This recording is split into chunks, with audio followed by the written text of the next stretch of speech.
ओम तत्सत। ओम श्री गुरवे नमः। ओम श्री हरि।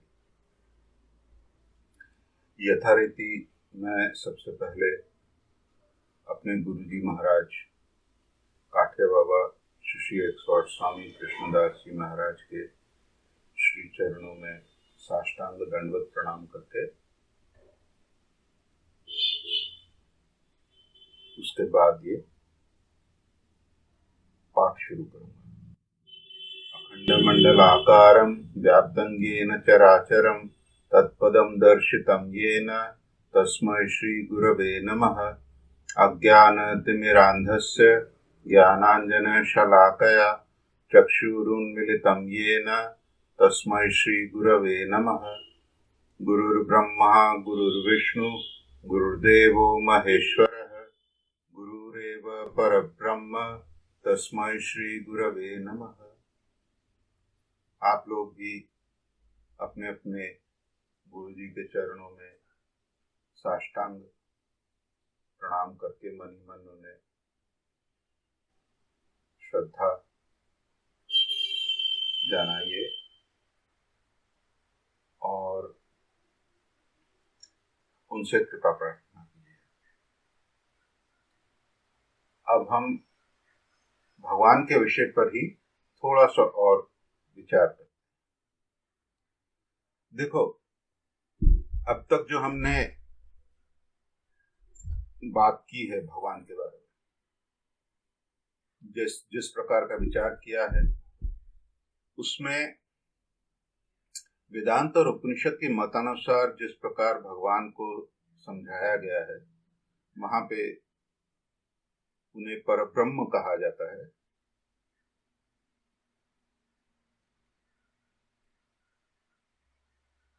और एकम एव अद्वितीयम सच्चिदानंद स्वरूप, ये सब वेदांत और उपनिषद की परिभाषा है।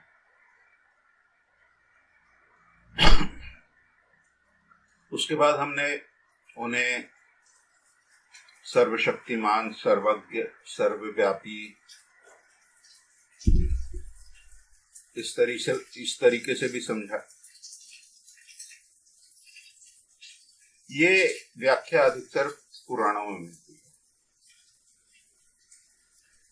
ऐसी बात नहीं है कि उन्हें वहां परब्रह्म नहीं कहा जाता, वह सच्चिदानंद स्वरूप नहीं कहा जाता, लेकिन भगवान शब्द का जो अर्थ है वो पुराणों के संदर्भ में ही ज्यादा प्रचलित है।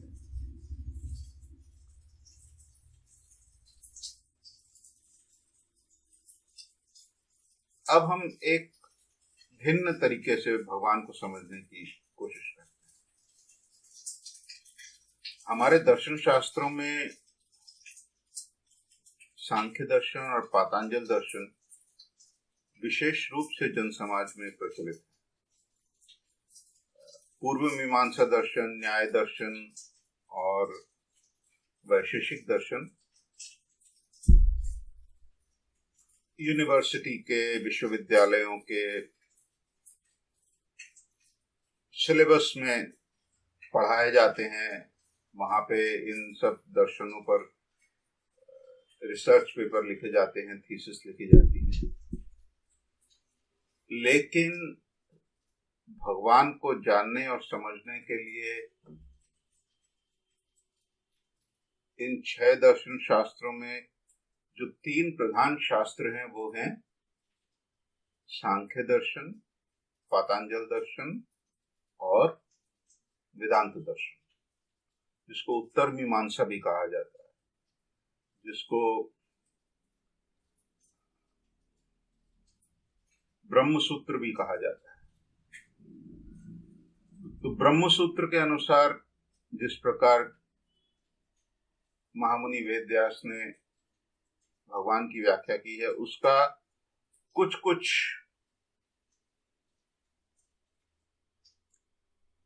अंश हमने विचार किया। अब थोड़ा सा हम सांख्य और पातंजल दर्शन की ओर नजर डालते हैं, उनकी ओर दृष्टि करते हैं। आप लोगों ने साकार, निराकार, निर्गुण, सगुण, आत्मा, परमात्मा, ये शब्द जरूर सुने होंगे। बचपन से ही कहीं ना कहीं किसी न किसी संदर्भ में इनका जो है व्यवहार होता ही रहता है। किसी की मृत्यु होने पर हम कहते हैं कि उसकी आत्मा को शांति मिले। भगवान की ऐसी इच्छा नहीं थी, ये न बोल के हम कई बार बोल देते हैं कि परमात्मा की जैसी इच्छा वैसा ही होगा। फिर एक विवाद भी हो जाता है अलग अलग मत को मानने वालों में। भगवान निराकार हैं कि निर्गुण हैं, साकार हैं कि सगुण हैं। इस बारे में थोड़ा सा विचार करते हैं। देखिए, विशद रूप से बोलने में एक तो समय बहुत लगेगा और उतना गंभीर में जाने से कईयों को मन में कंफ्यूजन हो सकती है, अनेक प्रकार की शंकाएं हो सकती हैं। इसलिए हम बहुत ही सहज सरल तरीके से थोड़ा इन सब तत्वों को समझने की कोशिश करेंगे। अब सबसे पहले लेते हैं निराकार और साकार को, क्योंकि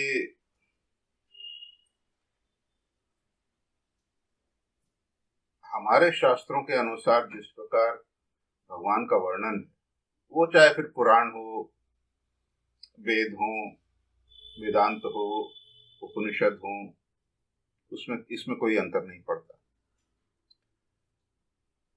भगवान निराकार भी हैं और साकार भी हैं।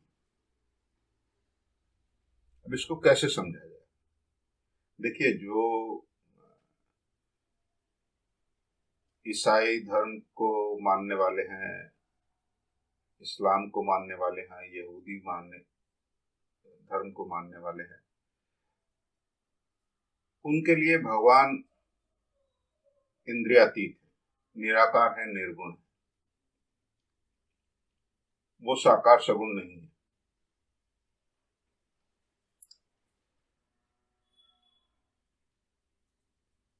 लेकिन ऐसा हो सकता है क्या? देखिए, भगवान को सर्वशक्तिमान सभी धर्म के लोग मानते हैं, ओमनीपोटेंट यानी कि सर्वशक्तिमान, ये सभी कहते हैं। अब जो ओमनीपोटेंट हैं, थोड़ा साधारण युक्ति की बात करते हैं, जो ओमनीपोटेंट हैं वो निर्गुण होते हुए भी क्या सगुण नहीं हो सकते? ये संभव है कि नहीं? अगर कोई कहे कि यह संभव नहीं है तो फिर प्रश्न उठता है कि भगवान सर्वशक्तिमान कैसे है?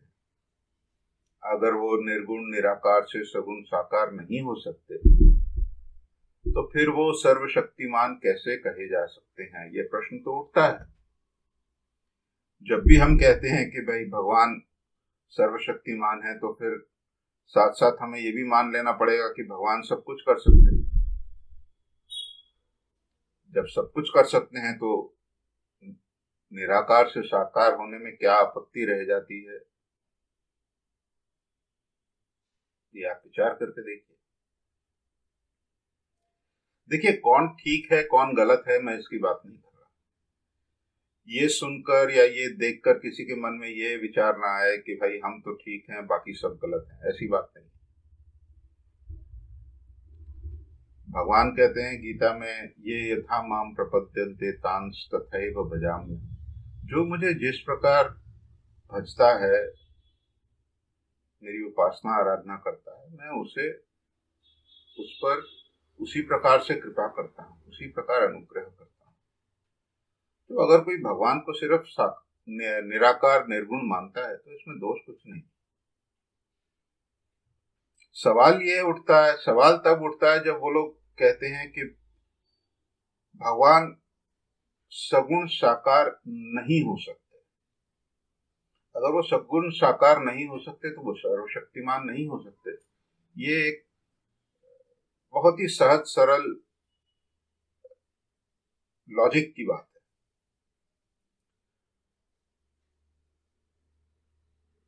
अब हम लोग ये मान के चलते हैं कि भगवान निराकार भी हैं और साकार भी।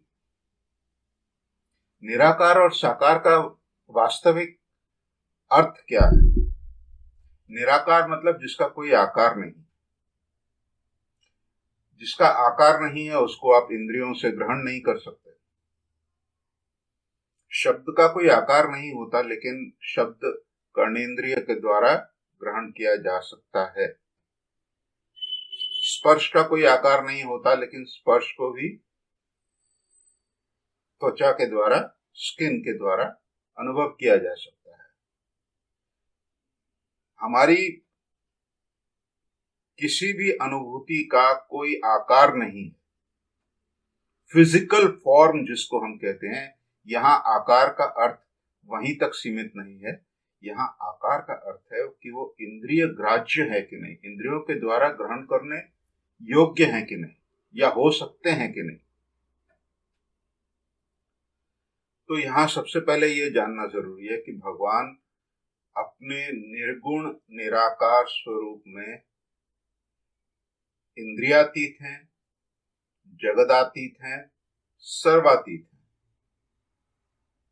हमने पहले भगवान को सच्चिदानंद कहा था, तो वहां पे जो सत शब्द व्यवहार हुआ है, तो भगवान जब सत स्वरूप में है, केवल सत स्वरूप की उनकी व्याख्या की जाती है। जहां पे वो सिर्फ हैं, इस बात की अनुभूति होती है, वहां पे वो निर्गुण और निराकार। अच्छा, गुण का अर्थ क्या होता है? गुण का अर्थ होता है किसी भी विषय का इंद्रियों के द्वारा ग्रहण करने की जो योग्यता है, उसको गुण कहते हैं। जैसे पत्थर को हम लेते हैं तो हम कहते हैं पत्थर गोल है, सख्त है, भारी है, दिखने में सफेद है, इसको संगमरमर कहा जाता है। ये पत्थर के गुण हैं, एक विशेष पत्थर के ये विशेष गुण हैं। तो गुण वो हैं जिनको हम इंद्रियों के द्वारा ग्रहण करते हैं। अच्छा, भगवान जब निर्गुण निराकार हैं, ये मान लिया, तो फिर वो सगुण साकार कैसे हुए? ये प्रश्न उठता है। भगवान जब इंद्रियातीत हैं तो वो इंद्रियों के ग्रहण योग्य कैसे हो सकते हैं? ठीक बात है, लेकिन यहां पे भगवान के स्वरूप का थोड़ा सा और ज्ञान आवश्यक है। देखिए, भगवान निर्गुण निराकार तो हैं, इसमें कोई संदेह नहीं, हमारे शास्त्र भी कहते हैं। लेकिन भक्त की इच्छा पूर्ण करने के लिए वो सगुण साकार स्वरूप धारण करते हैं। भगवान ने गीता में एक जगह कहा है, श्लोक बहुत ही प्रसिद्ध है, आप लोगों ने सुना ही होगा। यदा यदा हि धर्मस्य ग्लानिर्भवति भारत अभ्युत्थानमधर्मस्य तदात्मानं सृजाम्यहम्। परित्राणाय साधूनां विनाशाय च दुष्कृतां धर्म संस्थापनार्थाय संभवामि युगे युगे। यदा यदा हि धर्मस्य ग्लानिर्भवति भारत, जब जब धर्म की हानि होती है, हे अर्जुन, जब जब धर्म की हानि होती है, अभ्युत्थानम धर्मस्य तदात्मानं सृजाम्य, तब तब अधर्म का विनाश करने के लिए मैं अपने आप को रचता हूं। भगवान स्वयं अपनी इच्छा से सगुण साकार रूप ग्रहण करते हैं।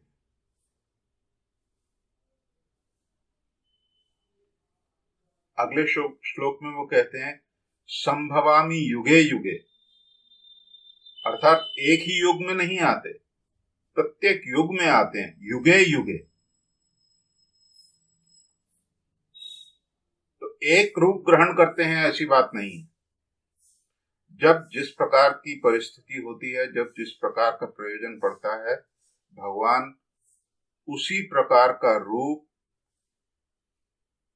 और उसी प्रकार का आकार ग्रहण करते हैं।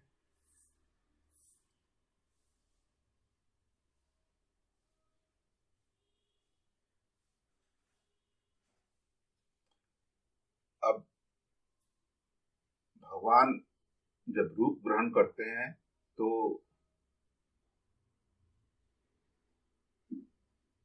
कैसा रूप ग्रहण करते हैं? हिंदुओं में अवतार तत्व सभी जानते हैं। भगवान श्री विष्णु के 10 अवतार हैं, ये जग प्रसिद्ध है। मत्स्य अवतार, कूर्म अवतार, वराह अवतार, वामन अवतार, नृसिंह अवतार इत्यादि सभी जानते हैं, विस्तार से कुछ ज्यादा बोलने की जरूरत नहीं। लेकिन उनके अवतारों में जिन अवतारों की प्रसिद्धि इस जगत में है, विशेष करके वो 2 हैं, एक श्री राम अवतार और एक श्री कृष्ण अवतार। प्रसिद्धि क्यों है? क्योंकि इन दोनों अवतारों में उन्होंने पृथ्वी पर जन्म ग्रहण करके अन्य जीवों की भांति साधारण मनुष्य जीवन व्यतीत किया, और ये करते हुए अपनी भगवत शक्ति का उपयुक्त प्रकाश करते हुए उन्होंने इस पृथ्वी पर समय व्यतीत किया। देखिए, भगवान ने जब नृसिंह अवतार ग्रहण किया तो वो एक कार्य सिद्धि के लिए था, वो था हिरण्यकश्यप का वध। क्योंकि उसे जो वरदान मिला था तो उसे अन्य किसी उपाय के द्वारा उसे मारना असंभव था। इसलिए भगवान ने वो एक कार्य सिद्धि के लिए नृसिंह अवतार ग्रहण किया। लेकिन धर्म संस्थापनार्थाय, धर्म की संस्थापना के लिए, पृथ्वी पर धर्म की संस्थापना के लिए उन्होंने श्री राम और श्री कृष्ण का अवतार ग्रहण किया। दोनों ही अवतारों में असुरवध भगवान की लीलाओं में विशेष है। रावण, कुंभकर्ण, खरदूषण,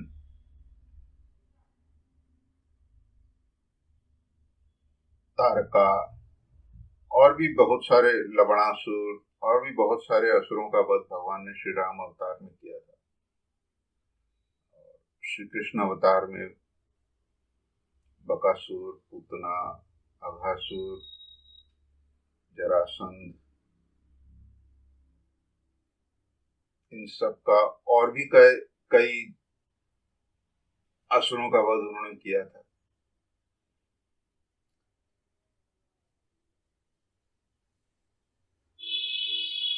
तो भगवान साकार रूप ग्रहण करते हैं जन कल्याण के लिए, लेकिन ये एक पहलू है उनके अवतार ग्रहण करने। देखिए, जीव जब भगवान की ओर आकृष्ट होता है तो उनकी सबसे पहले उनकी गुणावली की ओर आकृष्ट होता है कि भगवान सर्वशक्तिमान हैं, सर्वज्ञ हैं, सर्वव्यापी हैं, दयालु हैं, कृपालु हैं, आनंद देने वाले हैं, सच्चिदानंद स्वरूप हैं। लेकिन ये सब कह देने मात्र से श्रद्धा नहीं बढ़ती।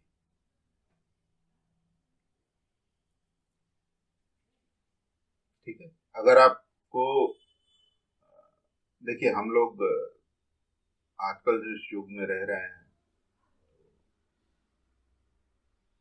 चारों तरफ हिंसा है, चारों तरफ द्वेष है, दिखाई ही देता है, समझ में आता है।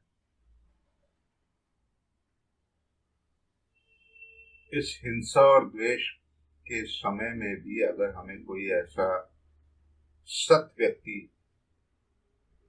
दिखाई पड़ता है जो झूठ नहीं बोलता, जो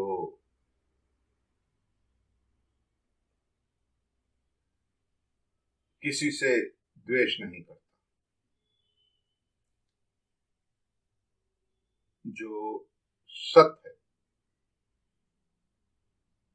सत्यवादी है, सत्यकर्मी है, सत्याचारी है, उसके प्रति हमारे मन में एक श्रद्धा का भाव, एक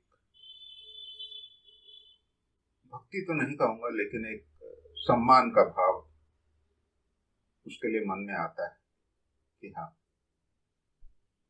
ये आदमी ठीक है।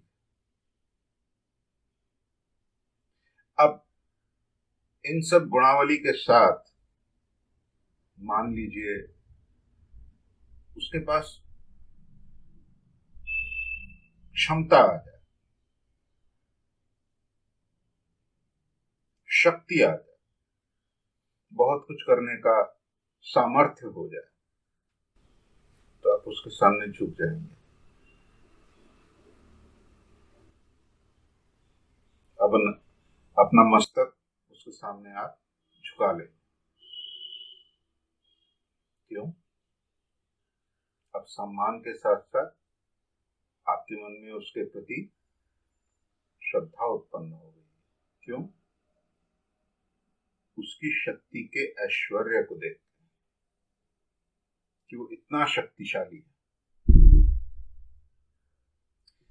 तो भगवान जब पृथ्वी पे अवतार ग्रहण करते हैं तो उनकी शक्ति का जो प्रकाश है वो केवल असुरों के विनाश के लिए ही होता है, ऐसी बात नहीं है।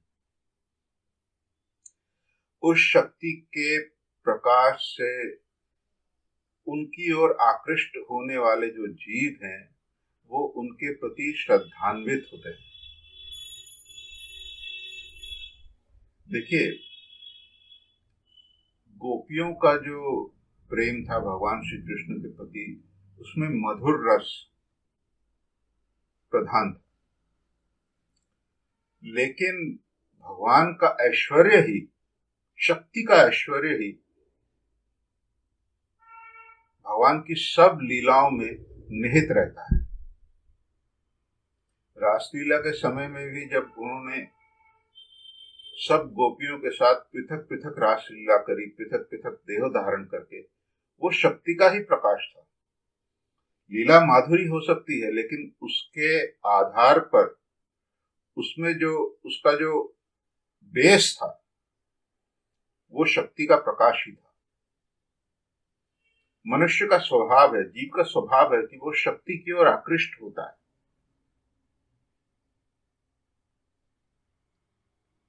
इसलिए भगवान के ऐश्वर्य का, शक्ति के ऐश्वर्य का प्रकाश ही जीव को सबसे पहले उनकी ओर आकृष्ट करता है कि वो इतने शक्तिमान, उनमें इतना सामर्थ्य है। वो गोवर्धन पर्वत को 7 दिन तक अपने दाएं हाथ की छोटी उंगली पर उठाए हुए खड़े रह सकते हैं। रामचंद्र शिव जी के धनुष को एक खिलौनों की तरह उठाकर उसको उस पर प्रत्यंचा चढ़ाकर उसे तोड़ सकते हैं। तो शक्ति का प्रकाश ही हमें सबसे पहले किसी भी अन्य जीव या अन्य वस्तु की ओर आकर्षित करता है। हम लोग एटम बम को इतना ये क्यों मानते हैं? ओ एटम बम है, एटम बम। क्यों? शक्ति है उसमें। विनाश की शक्ति हो सकती है, लेकिन शक्ति है। तो शक्ति का प्रकाश ही जीव को सबसे पहले अन्य किसी वस्तु या अन्य किसी जीव की ओर आकृष्ट करता है। अब शक्ति अगर असीम हो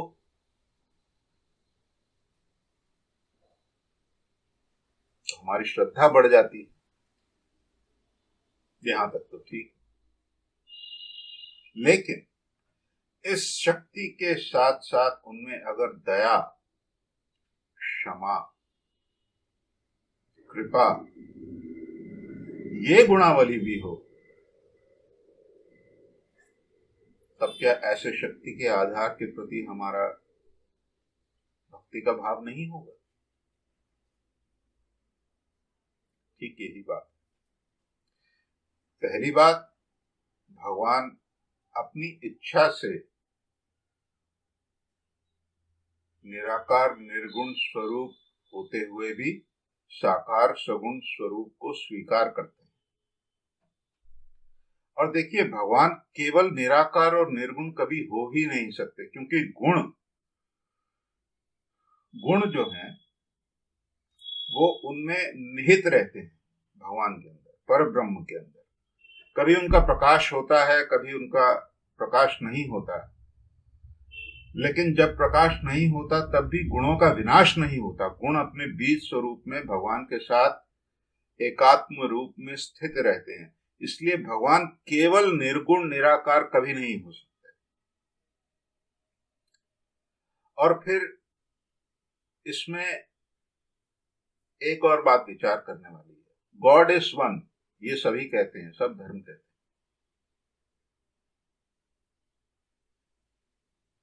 लेकिन प्रश्न यह उठता है कि भगवान ने जब सृष्टि करी तो उनकी सृष्टि करने के लिए जो उपादान कारण, जिसको हम कहते हैं मटेरियल कॉज, क्या था? एक कुम्हार जब घड़ा बनाता है तो उसका जो उपादान कारण है वो मिट्टी होता है, कच्ची मिट्टी होता है।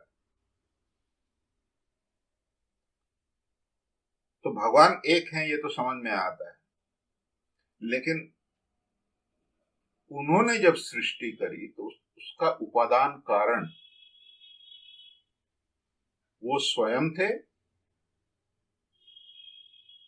या उनके अतिरिक्त ऐसा कुछ था जिससे सृष्टि हुई? देखिए, एफिशिएंट कॉज या निमित्त कारण जिसको हम कहते हैं, वो तो भगवान है ही है, ये तो समझ में आ गया। जैसे कुम्हार जो घड़ा बना रहा है, वो घड़ा बनाने के लिए उसका निमित्त कारण है, एफिशिएंट कॉज है। लेकिन भगवान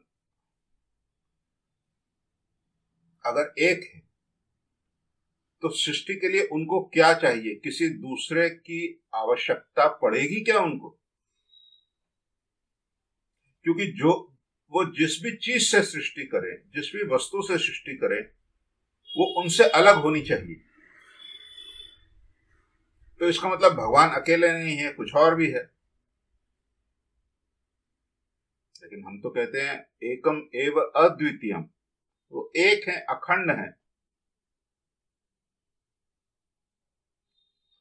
और एक बात याद रखिए, जहां दो वस्तुएं हैं, एक भगवान हो गए और एक सृष्टि हो गई, वहां पे दोनों अपूर्ण रह जाते हैं, क्योंकि भगवान के अतिरिक्त कुछ है। भगवान उसके नियामक हो सकते हैं, भगवान उसके संचालक हो सकते हैं, लेकिन वो वस्तु जिससे वो सृष्टि कर रहे हैं वो उनसे अलग है। अर्थात यहां भगवान पूर्ण नहीं रह जाते। करेक्ट फ्रेज होना चाहिए, God is the only one. क्योंकि जब वो ही हैं, तो वो सृष्टि के लिए और किसको व्यवहार करेंगे? खुद को व्यवहार करेंगे।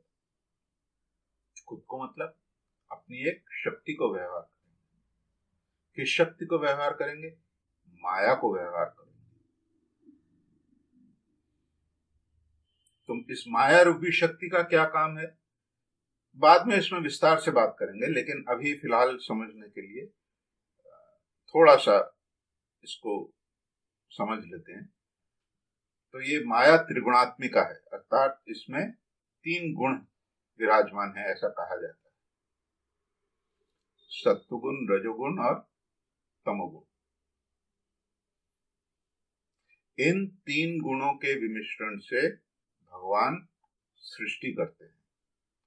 और देखिए, जैसे ही भगवान ने सृष्टि करी, अपनी शक्ति से सृष्टि करी, वो उसी समय साकार और सगुण हो गए। क्योंकि उन्होंने अपने स्वरूप में गुणों को स्वीकार किया, इसलिए वो सगुण साकार हो गए। और हम लोग कहते हैं सृष्टि अनादि है। इस संसार को हम कहते हैं संसार चक्र है। चक्र का कोई न प्रारंभ होता है न अंत होता है।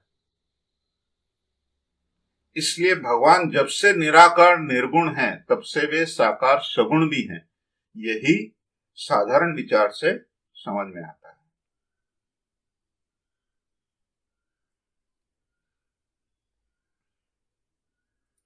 ये थोड़ा सा विचार करने के लिए आवश्यक है। इस बारे में ज्यादा पढ़िए, विचार कीजिए, पुनः पुनः मन में इसकी आलोचना कीजिए, तब ये और अच्छी तरह से समझ में आएगा। अब यहां पे हम आते हैं आत्मा और परमात्मा पर। आत्मा और परमात्मा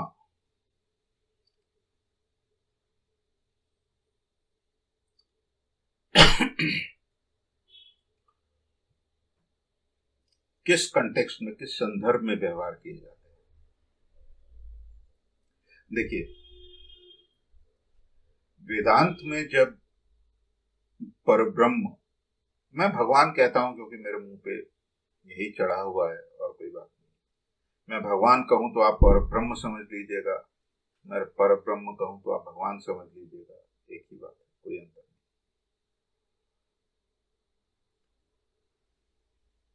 वेदांत दर्शन में जब परब्रह्म का स्वरूप वर्णन किया जाता है, तो उसमें बोला जाता है कि यह जीव और जगत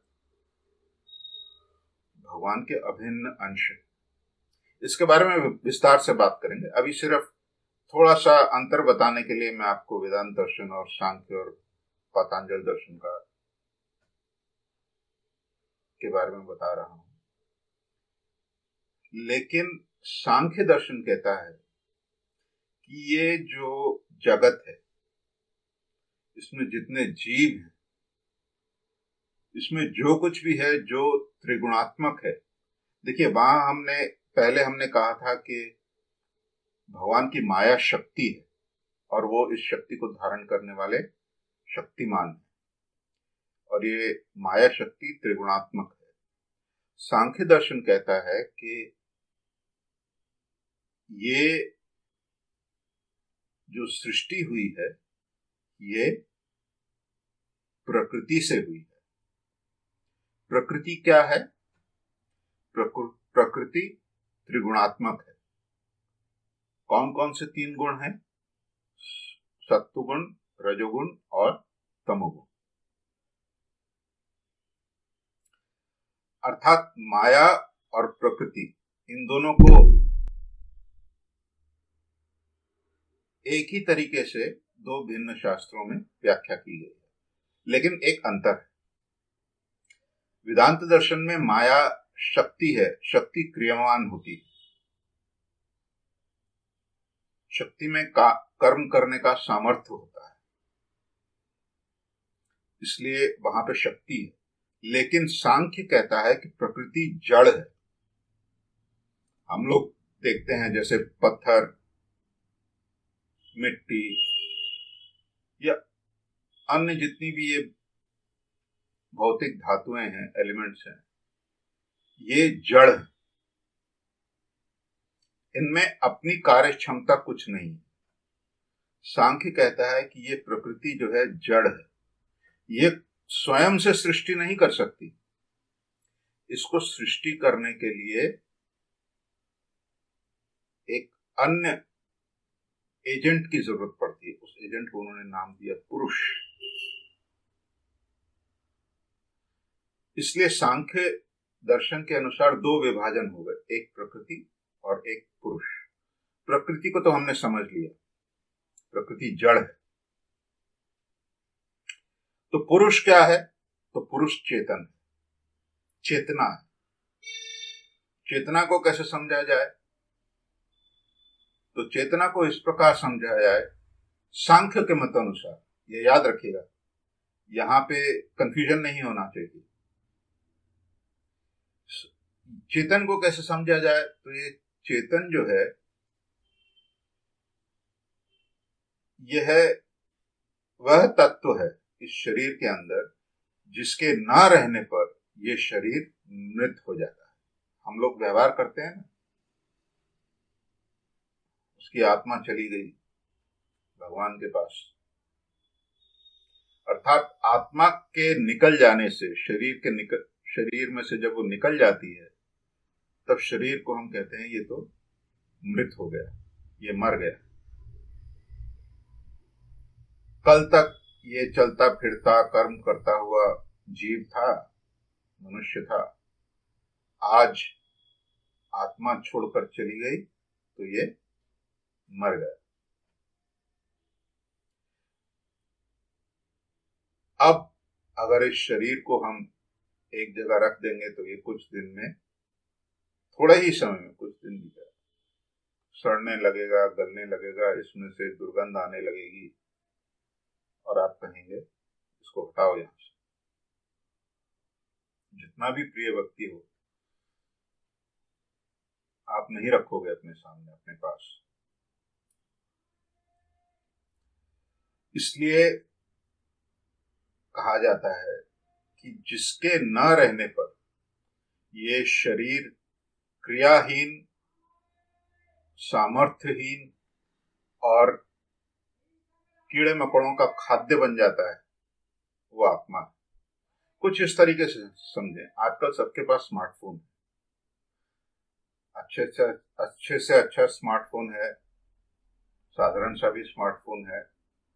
आजकल तो 1.5 लाख 2 लाख के स्मार्टफोन आने लगे।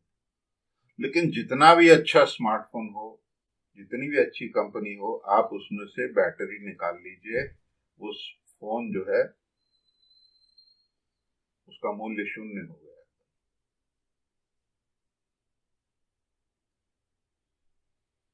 जितना अच्छा डिजाइन, देखने में जितना अच्छा हो, जितना फास्ट हो, जितनी अच्छी उस पर गेमिंग परफॉर्मेंस हो, कोई फर्क नहीं पड़ता। बैटरी निकाल लीजिए, फोन बेकार।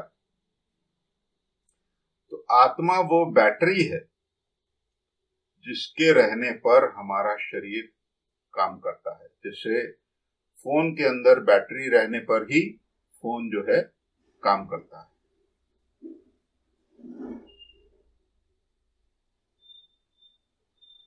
यहां तक कोई कंफ्यूजन नहीं होनी चाहिए। तो यहां पे जो है, देखिए हमने पहले कहा था भगवान सच्चिदानंद स्वरूप हैं, उसमें चित स्वरूप कहा था उनको, लेकिन वहां पे चित स्वरूप जो है वो भगवान का स्वरूप है, और वहां पे उनकी लादनी शक्ति का प्रभाव है। यहां पे चेतना को शरीर से अलग करके दो पृथक पृथक तत्व कर दिए गए, एक चेतना और एक जड़। उदाहरण क्या दिया जाता है कि प्रकृति स्वयं से कोई भी कार्य करने के लिए सक्षम नहीं है, उसे पुरुष का सानिध्य चाहिए।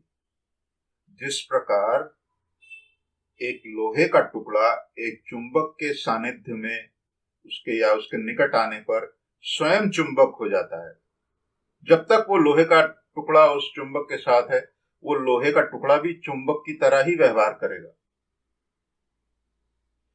इसी तरह प्रकृति और पुरुष जब एक साथ हैं तो पुरुष की का जो चेतन स्वभाव है वो प्रकृति पर प्रभाव डालता है और प्रकृति कार्य करने लगती है और प्रकृति से सृष्टि का प्रकाश होता है।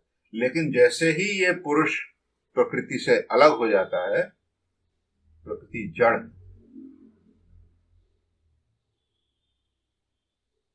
इसलिए सांख्य शास्त्र कहता है कि हर जीव में एक देह है जो जड़ है, और उसके अंदर जो चेतन पुरुष है उसे आत्मा कहा गया है। तो यहां पे भगवान का या पर ब्रह्म की जो व्याख्या है थोड़ा सा पृथक है। आगे जब हम ज्ञान योग के बारे में थोड़ा सा और विस्तार से बात करेंगे तब मैं और थोड़ा सा विशद रूप से इसको प्रकाश करने की कोशिश करूंगा। अभी सिर्फ इतना समझ लीजिए कि जो सांख्य योग के अनुसार या पातंजल योग के अनुसार ये पुरुष जो है यही जीव का स्वरूप है। पुरुष माने जो चेतन अंश है उस जड़ देह के भीतर, और जीव भ्रांति के कारण, मोह के कारण, अज्ञान के कारण यह समझता है कि वो यह देह स्वरूप है। अपने आप को वो देह स्वरूप समझता है। देह स्वरूप समझकर अहम भाव से कर्म करता है, कर्म का फल भोग करता है, सुख और दुख को भोग करता है, और ये चक्र जो है जन्म लेता है, मरता है, फिर से जन्म लेता है, फिर से मरता है, और ये चक्र जो है अनंत काल से चला आ रहा है।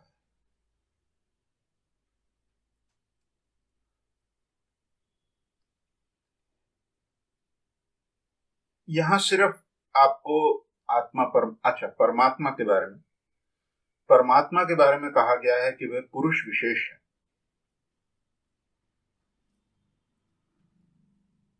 सब आत्मा जो है उस पुरुष विशेष के अधीन है। यह परमात्मा के बारे में कहा गया है। जैसे वेदांत दर्शन में कहा गया है कि जीव और जगत जो है वो ईश्वर के अधीन है, उसी तरह सांख्य में कहा गया है कि ये परमात्मा जो है इनके अधीन अन्य समस्त आत्माएं। ये था सांख्य और योग दर्शन के अनुसार भगवान के स्वरूप का वर्णन।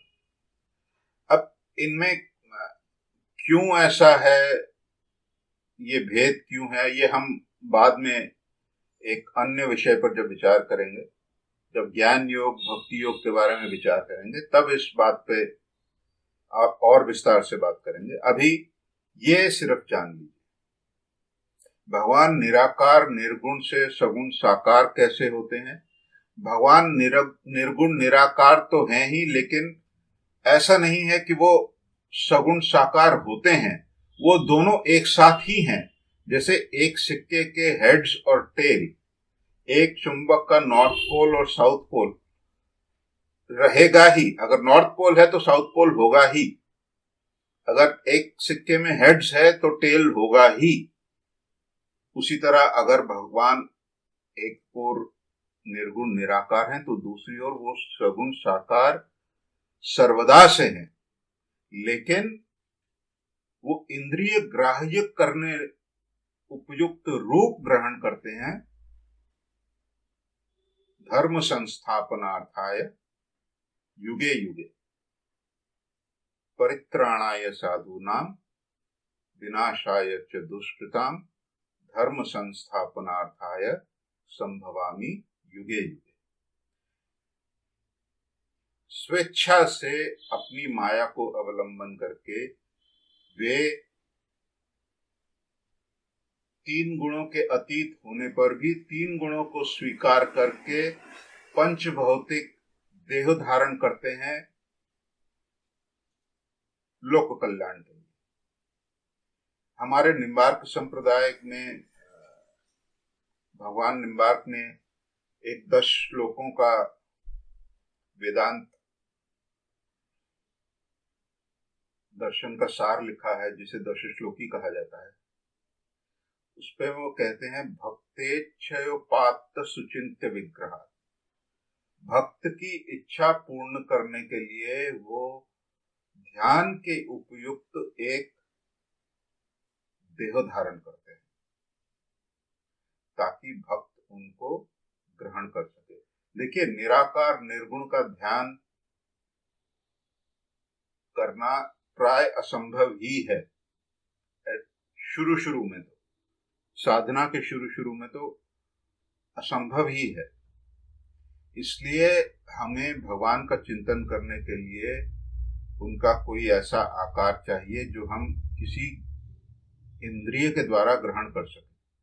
नेत्रों से जो ग्रहण किया जाता है वो रूप है, कानों से जो ग्रहण किया जाता है वो शब्द है। इसलिए भगवान रूप भी धारण करते हैं और मंत्र रूप भी होते हैं। मंत्र को भगवान से अभिन्न कहा गया है। उस मंत्र में ही भगवान का रूप जो आंखों से ग्रहण किया जाए वो निहित है। ये थोड़ा सा विस्तार में हम बाद में बात करेंगे।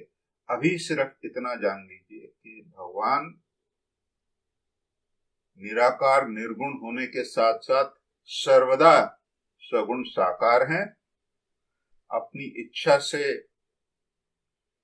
जन कल्याण के लिए, भक्तों के कल्याण के लिए, साधु महात्माओं के कल्याण के लिए, समाज के कल्याण के लिए, अपनी सृष्टि के कल्याण के लिए वो उपयुक्त रूप धारण करते हैं और पृथ्वी पर अवतरित होते हैं। आज यहीं समाप्त करते हैं। ओम श्री गुरवे नमः। ओम तत्सत। ओम श्री हरि।